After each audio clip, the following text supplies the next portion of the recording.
হঠাৎ করেই দেশ জুড়ে কড়া সতর্কবার্তা দিয়েছে সরকার, পুলিশ।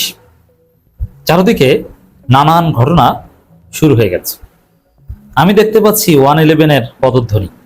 কখন? যেই সময়ে ডোনাল্ড ট্রাম্পের বিশেষ দূত ভারতে নিযুক্ত মার্কিন রাষ্ট্রদূত সার্জিও গর বাংলাদেশে এসেছেন এবং সরকারের সাথে একটা উত্তেজনাকর পরিস্থিতি আমরা দেখতে পাচ্ছি সার্জিও গরের। এর মানে একদিকে মার্কিন যুক্তরাষ্ট্র বেঁকে বসেছে, নৈশভোজ বাতিল করা হয়েছে। নিঃসন্দেহে নৈশভোজটা বাংলাদেশ সরকার বাতিল করেনি, সার্জিও গরের পক্ষ থেকেই বাতিল করা হয়েছে।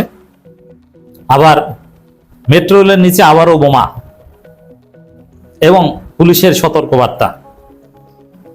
আমি স্পষ্টত দেখতে পাচ্ছি যে মার্কিন যুক্তরাষ্ট্র যেটা চায় যে বাংলাদেশ তাদের গোলাম হয়ে থাকুক, চীনের সাথে সম্পর্ক করতে পারবে না। আর যদি মার্কিন যুক্তরাষ্ট্রে গোলাম হয়ে থাকতে না চায় তাহলে বিএনপি সরকারকে ফেলে দিবে বা পতন ঘটাবে। আর বিএনপি সরকারকে পতন ঘটানোর বা ফেলে দেওয়ার উপায় হচ্ছে 111 ঘটানো। যেহেতু এখন পর্যন্ত বিএনপি সরকার টলে নাই, যুক্তরাষ্ট্রের কাছে ওইভাবে নথি স্বীকার করেনি, বরং বিএনপি বেঁকে বসেছে। নির্বাচনের 3 দিন আগে চুক্তি করলেও, মার্কিন যুক্তরাষ্ট্রের হাত ধরে ক্ষমতা আসলেও এখন বিএনপি বেঁকে বসেছে। এই জন্য যুক্তরাষ্ট্র বেঁকে বসেছে।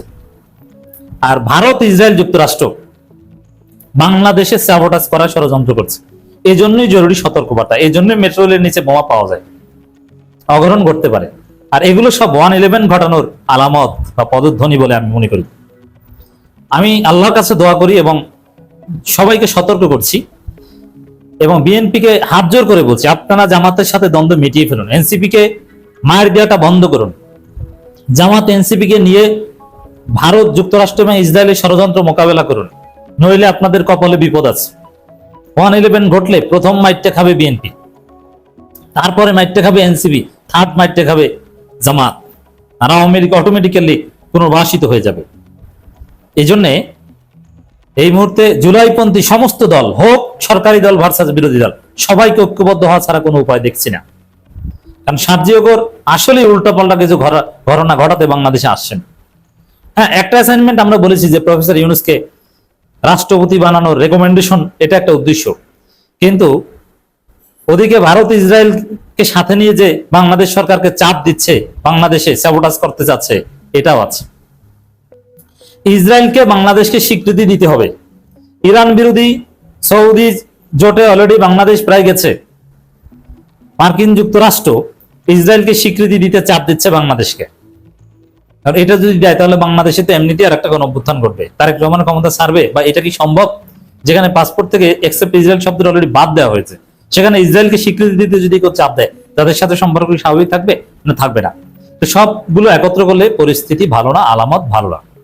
দর্শক, দেশব্যাপী পুলিশের ব্যবহৃত যানবাহনকে লক্ষ্য করে সম্ভাব্য নাশকতার আশঙ্কার সর্বোচ্চ সতর্কতা জারি করেছে পুলিশ সদর দপ্তর।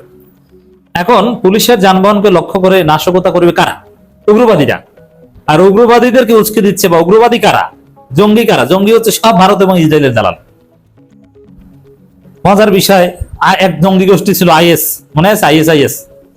এরা সারা পৃথিবীর মুসলিম দেশে হামলা করতে যায়, কিন্তু ইসরায়েলের কি কিছু করে না। ইসরায়েলের সাথে এদের কোনো ঝামেলা নেই। এগুলো সব ইসরায়েলের সৃষ্টি। বাংলাদেশে যত জঙ্গি গোষ্ঠী আছে বা ছিল অতীতে, এগুলো সব ভারতের দালাল, রয়ের সৃষ্টি। ভারত থেকে তারা ট্রেনিং নেয়। বাংলাদেশের জঙ্গিরা পাকিস্তানে যুদ্ধ করতে যায়, ভারতের সীমান্ত ব্যবহার করে এবং ভারত তাদেরকে জায়গা দেয়। এগুলো সব ভারতের দালাল। ওই ভারত তাদের উগ্রবাদীদেরকে এখন কাজে লাগাচ্ছে। যারাই মেট্রো রেলের নিচে বোমা রাখছে, মতিঝিলে আবার মিরপুরে, তারাই পুলিশের যানবাহনকে লক্ষ্য করে নাশকতার ষড়যন্ত্র করছে। এই জন্য জাতীয় ঐক্যের কোনো বিকল্প নাই। বিএনপিকে অবশ্যই জামাত এনসিপির সাথে ঝামেলা মিটিয়ে ঐক্যবদ্ধ থাকতে হবে, নইলে 111 ঘটে যাবে। আমাদের এই তৎপরতা 111 যাতে না ঘটতে পারে। আমাদের সেনাপ্রধান ওয়াকারুজ্জামানের বিরাট দাড়ি, এটা বাহ্যিক দৃষ্টিতে ভালো, কিন্তু আমি এটা সন্দেহের চোখে দেখি। আর মার্কিন যুক্তরাষ্ট্রের চিন্তা দর্শনের সাথে সেনাবাহিনীর ভূমিকা সবসময় সঙ্গতিপূর্ণ থাকে।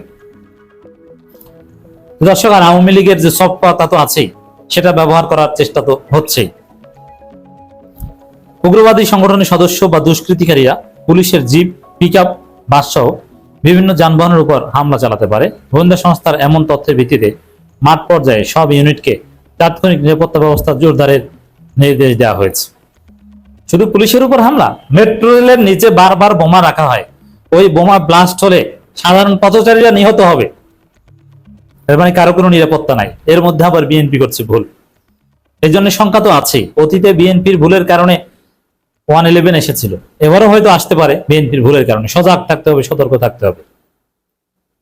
পুলিশ সদর দপ্তরের অপারেশন কন্ট্রোল থেকে পাঠানো এক জরুরি বার্তায় এই কড়া নির্দেশনা দেওয়া হয়। বিষয়টি অতীব গুরুত্বপূর্ণ হিসেবে উল্লেখ করে দেশের সব মহানগরী, রেঞ্জ, জেলা ও ইউনিটের প্রধানদের আদেশগুলো কঠোরভাবে বাস্তবায়নের আহ্বান জানানো হয়েছে। মানে ছোটখাটো কোনো সিকিউরিটি থ্রেট নয়, যে মানের সিকিউরিটি থ্রেটের কথা বলা হচ্ছে অতীব জরুরি বলে এরা ভারত ইসরায়েলের ষড়যন্ত্রই হচ্ছে। বাংলাদেশে একদম ইন্ডিপেন্ডেন্টলি উগ্রবাদীরা বড় আকারে কিছু করার সক্ষমতা রাখে না, এখানে তাদেরকে লজিস্টিক সাপোর্ট দিচ্ছে। জরুরি বার্তায় বলা হয়, পুলিশের যানবাহনের নিরাপত্তা নিশ্চিত করতে কোনো ধরনের শিথিলতা বা অবহেলার সুযোগ নেই। বিশেষ করে ডিউটির সময় এবং ডিউটির শেষে পার্কিং করা যানবাহনের নিরাপত্তা নিশ্চিত করতে বলা হয়েছে। ডিউটিরত কোনো যানবাহন সাময়িকভাবে থামানোর প্রয়োজন হলে অবশ্যই নিরাপদ স্থানে পার্ক করে সার্বক্ষণিক নজরদারির আওতায় রাখতে হবে। কোন অবস্থাতেই চালক বা দায়িত্বপ্রাপ্ত সদস্য ছাড়া যানবাহনের নন অ্যাটেন্ডেড বা অরক্ষিত অবস্থায় ফেলে রাখার উপর কঠোর নিষেধাজ্ঞা আরোপ করা হয়েছে। এখানে প্রথমে টার্গেট করা হচ্ছে পুলিশের যানবাহনকে, এরপরে পুলিশকে, ধারাবাহিকভাবে এগোচ্ছে। এটাই হচ্ছে রয়ের স্যাবোটাজের প্যাটার্ন। এরকমই অতীতে যখন জঙ্গিবাদী হামলা হয়েছিল এই প্যাটার্নই সামনে এগোচ্ছিল। সরাসরি এসে 64 জেলায় বোমা হামলা করে দিয়েছে তা না, প্রথমে একটু ট্রেলার দেখিয়েছে, তারপরে আসল ঘটনা ঘটিয়ে দিয়েছে।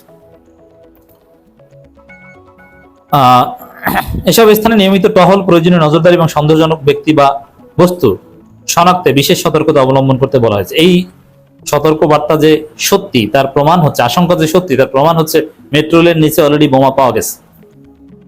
পুলিশ সদর দপ্তর সম্ভাব্য হুমকির উৎস বা নির্দিষ্ট কোনো উগ্রবাদী সংগঠনের নাম প্রকাশ করেনি। এটা কৌশলগত কারণে হয়তো তারা জানে, এবং উগ্রবাদীরা তো নানানভাবে সক্রিয় আমরা দেখছি। একজনের ফেসবুকে বিরাট বিরাট পোস্ট দেয়, জামাত শিবিরকে গালাগালি করে উগ্রবাদী নেতারা, ইনফ্লুয়েন্সাররা, অমুক পুরি তমুক পুরি আছে না, এগুলো সব জঙ্গি। এদের নিশ্চিত জঙ্গি কানেকশন আছে এবং এরা একই সাথে ভারতের দালাল, এতে কোনো সন্দেহ নেই। আবার জামাতকে পাকিস্তান বন্দী বলে গালি দেয় এই জঙ্গি গোষ্ঠী। নিরাপত্তা সংক্রান্ত নির্দেশনা বিষয়ে এআইজির media and PR HM Sadat Hossain জানান, পুলিশের যানবাহন ও পুলিশ সদস্যের নিরাপত্তা নিশ্চিত রাখতে মাঝে মধ্যে বিভিন্ন নির্দেশনা দেওয়া হয়ে থাকে, তারই একটি অংশ। না, এখানে আমি ওটা তো আর বলবে না। সাহায্যগড়ের সফর, মেট্রো রেলের নিচে বোমা, ভারত ইসরায়েল আমেরিকার ষড়যন্ত্র, সবগুলো আমি একত্রে দেখি এবং সবগুলো মিলালে 111 এর পদধ্বনি।